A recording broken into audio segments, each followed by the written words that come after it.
A santa paz de Deus, que a paz, o amor, a graça e as bênçãos do Senhor estejam junto conosco nesse dia, para nós cumprirmos o nosso propósito, a nossa rotina espiritual de nos achegarmos diante da presença de Deus através da leitura diária da Bíblia. Se você ainda não é inscrito nesse canal, aproveita, já se inscreve agora e não esquece de clicar no sininho para ativar todas as notificações. Assim, todo dia quando o vídeo for postado, porque tem vídeo todos os dias, tem uma leitura todos os dias da Bíblia, você for notificado. Deixa também o seu like, o seu gostei, torna o vídeo muito relevante. E assim você me ajuda a evangelizar mais pessoas e a levar a palavra de Deus para mais e mais irmãos.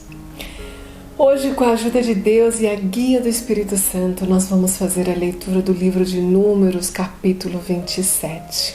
Aqui nós vamos estudar o quanto Deus é justo e o quanto Deus ama as mulheres. E, irmãos, eu confesso para vocês que fazendo estudo desse capítulo, eu vejo que muitas das regras, das coisas que nós vivemos, são ideias do homem, né? Muitas vezes do machismo do homem, do pensamento do homem, e não é de Deus. Em muitas religiões, em muitas igrejas, apesar que aqui nós não falamos de religião, não falamos de igreja, tudo que nós fazemos é estudar a Bíblia, meditar na palavra de Deus e adorarmos ao nosso Senhor. Todos aqui nós amamos a Cristo Jesus e temos certeza do poder de Deus e do amor que o Senhor tem por nós. No capítulo 27, nós vamos estudar a respeito de 5 mulheres que estão reivindicando terras. Então vamos fazer a leitura e depois vamos conversar um pouquinho mais a respeito. E chegaram as filhas de Zelofade, filho de Éfer, da casa de Manassés, filho de José. Estes são os nomes das suas filhas: Macla, Noa, Ocla, Milca e Tirza. E puseram-se diante de Moisés e diante de Eleazar, o sacerdote, diante dos príncipes e de toda a congregação, à porta da tenda da congregação, e dizendo: Nosso pai morreu no deserto e não estava entre a congregação dos que se congregaram contra o Senhor na congregação de Corá, mas morreu por seu próprio pecado, mas não teve filhos. Ele não teve nenhum varão, não teve nenhum filho homem. Por que se tiraria o nome do nosso pai do meio da sua família? Porquanto não teve filhos? Dá-nos possessão entre os irmãos de nosso pai. Glórias a Deus. No capítulo anterior nós estudamos sobre a divisão das terras. Cada um receberia a sua porção conforme a quantidade de pessoas que ele tinha, conforme a quantidade dos nomes, né? Então a família, a tribo que tinha mais pessoas receberia mais terras. Porém, a tradição daquela época era só quem recebe são os homens, as mulheres não tinham o direito. Porém, estas meninas, filhas de Zelofade, eram 5 mulheres. O pai, como elas pecaram, morreu por seus próprios pecados no deserto, não se rebelou contra Moisés, contra o Senhor, mas acabou falecendo sem ter nenhum filho homem. E elas estão ali reivindicando: olha, da parte que cabe à família de meu pai, que nos dê a nossa parte também. Apesar de ele não ter tido filhos homens, nós somos suas filhas e enxergamos que temos direito. E elas têm muita coragem de ir lá e reivindicar. Imaginem isso acontecendo há mais de 2.000 anos atrás, né? Aqui nós estamos falando de cerca de 3.500 anos atrás. Mulheres irem reivindicar o direito.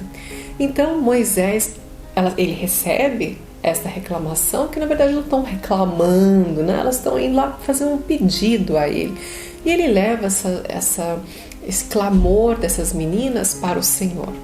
E aqui no verso 6 diz assim: E falou o Senhor a Moisés: As filhas de Zelofade falaram retamente, certamente lhes darás possessão de herança entre os irmãos de seu pai, e a herança de seu pai fará passar a elas. E falarás aos filhos de Israel dizendo, e aqui ele começa a dar uma exortação, né? Ele começa a dar uma ordem aos filhos de Israel, dizendo assim para eles, olha, quando alguém morrer que não tiver filhos, então a herança passa para a família. E se ele não tiver filhos ou filhas, isso aqui vai passar para o irmão. E se não tiver irmão, vai passar para o parente mais próximo. Mas ele tem direito. Não é porque ele morreu sem ter filhos que ele não tem direito. Mesmo aquele varão que morreu, ele tem direito às terras. E essas terras vão ser herdadas pelo parente vivo mais próximo deste varão. Então aqui nós podemos, né, apreciar o amor de Deus com as mulheres. E tantas tradições e tantos países menosprezam as mulheres não têm direito, né? As mulheres não são, elas são na verdade inferiorizadas. E Deus nunca inferiorizou as mulheres, muito pelo contrário.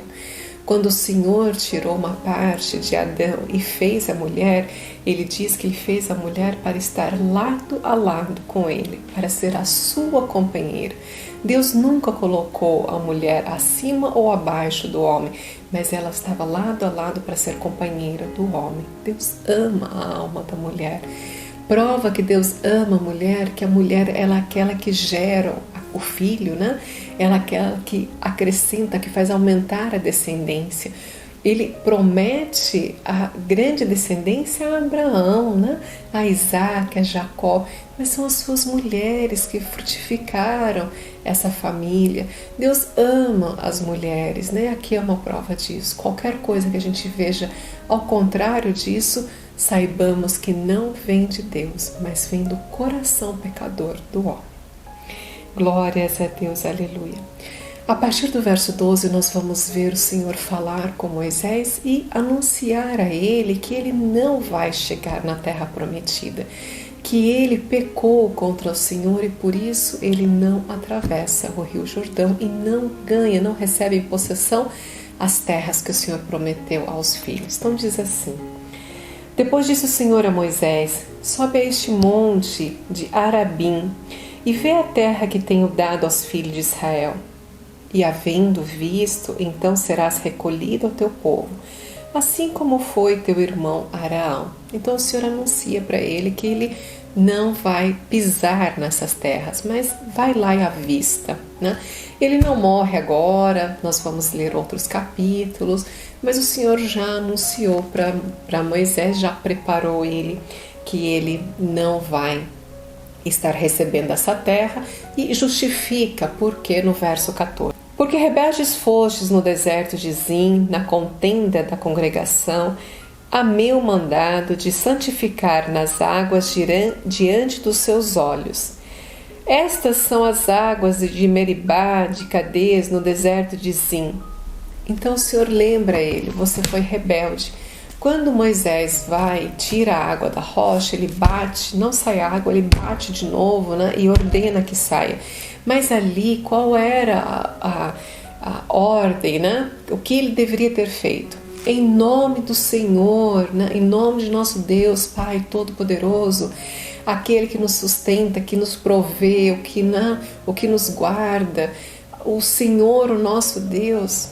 Rocha, dê-nos água em nome de nosso Senhor. Era isso que ele tinha que ter feito, santificado a Deus. Mas ele não faz isso, ele bate na rocha a primeira vez, não sai, ele vai e fere ela novamente, aí sai a água e ele fala, vocês querem água? Então tomam água. E ele não santificou ao Senhor, ele foi muito rebelde, fez como se fosse pela própria força dele, quando nunca ele teria força, sempre era a força do Senhor. Mas nós também já estudamos que Moisés era um homem manso e ele fala assim para Deus, mesmo o Senhor ter anunciado para ele, olha, você não vai ver essas terras, você vai morrer, você foi rebelde, com mansidão Moisés responde ao Senhor,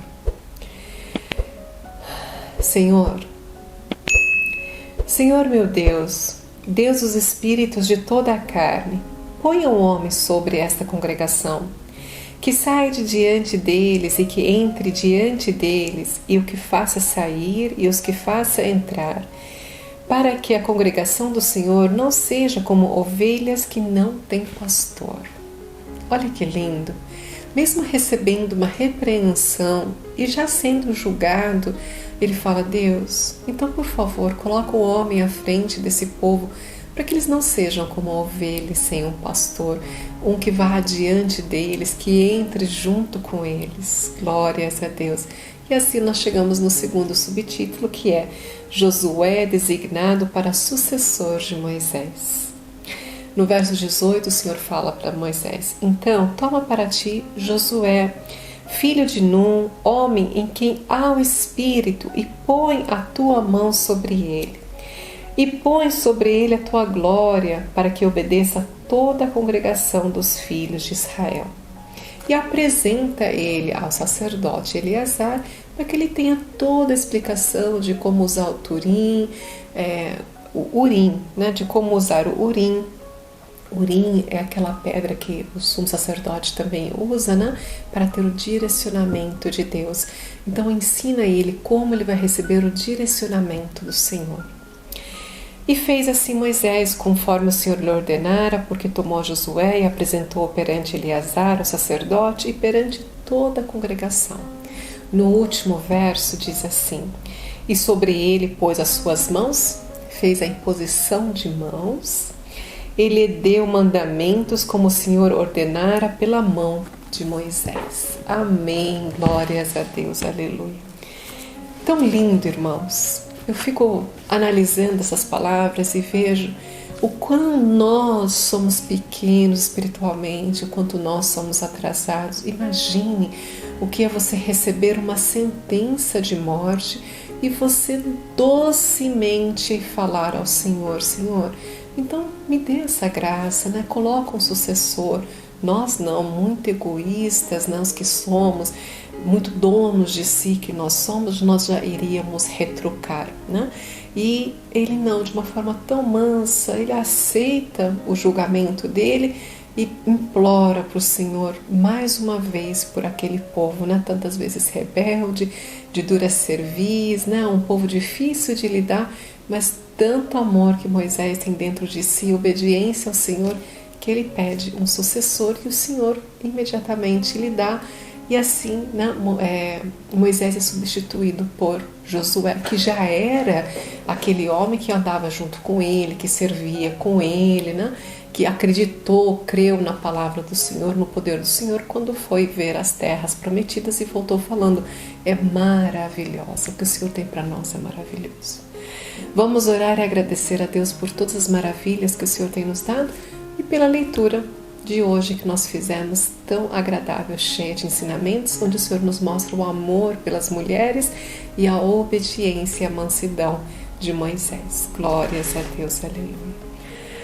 Nosso Deus e nosso amado Pai, mais uma vez, Senhor, nos colocamos diante de Tua santa e gloriosa presença para Te render honra, Te render louvor e Te agradecer, Pai, pelo dia de hoje, pela oportunidade da vida. O Senhor foi aquele que nos levantou, que nos sustentou até o presente momento, que nos deu tudo o que nós precisávamos e nos livrou, Senhor, da mão do inimigo.